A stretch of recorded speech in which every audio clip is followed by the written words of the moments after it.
किया भी नहीं, वो इनएडवर्टेंटली हो गया एपिसोड 17 में, जब बिनेश सारे कोर्ट केसेस और एक्चुअल केसेस को नरेट कर रही होती हैं सारा, तो एक लाइन जो थी 26 कॉन्स्टिट्यूशनल अमेंडमेंट में वो काट दी गई थी।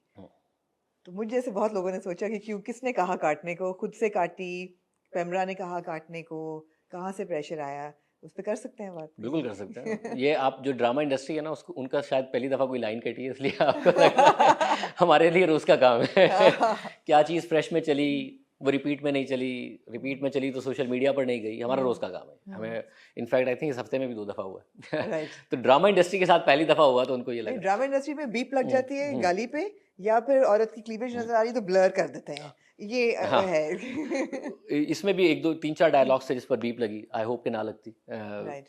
हुआ, मगर आई थिंक बाकी बड़े मैसेज को पहुंचाने के लिए बीप लगाई गई थी, जो कि प्रोडक्शन ज़्यादा बेहतर जानती है, जो सेंसर डिपार्टमेंट होता है चैनल का। आप बात कर रही हैं जिस सीन की, उस सीन ने केस 9 के साथ इवॉल्व किया बाय द वे, क्योंकि पाकिस्तान में पॉलिटिकल सिचुएशन बहुत तेज़ी से चेंज हुई है। मैंने शुरू में ये लिखा था कि बिनिश ये कहती है कि ये जिस जज का जजमेंट है, जस्टिस मंसूर अली शाह, ये एक मुल्क के मुस्तकबिल के चीफ जस्टिस हैं, और जस्टिस आयशा मलिक भी एक दिन मुल्क की चीफ जस्टिस बनेंगी। मगर फिर अमेंडमेंट्स हो गई और बाय द टाइम वो रिकॉर्ड हो रहा था, और मेरा ख्याल है अमेंडमेंट्स, एक अमेंडमेंट हो गई थी, तो फिर मैंने कहा कि स्क्रिप्ट चेंज होगा।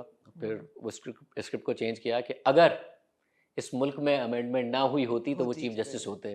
तो ये इवॉल्व होता गया, जिस तरह पाकिस्तान की सिचुएशन बदलती गई, पहले कुछ और बोलना था, फिर कुछ और बोलना था 3 वैरायटीज इसमें आई है, क्योंकि मुसलसल बदल रही थी। मुझे डर ये लग रहा था कि एक और अमेंडमेंट ना हो जाए और ये स्क्रिप्ट बाद में लोग कहें कि तो पुराना हो गया, क्योंकि पाकिस्तान में इतनी तेज़ी से माशाल्लाह चीज़ें बदलती हैं।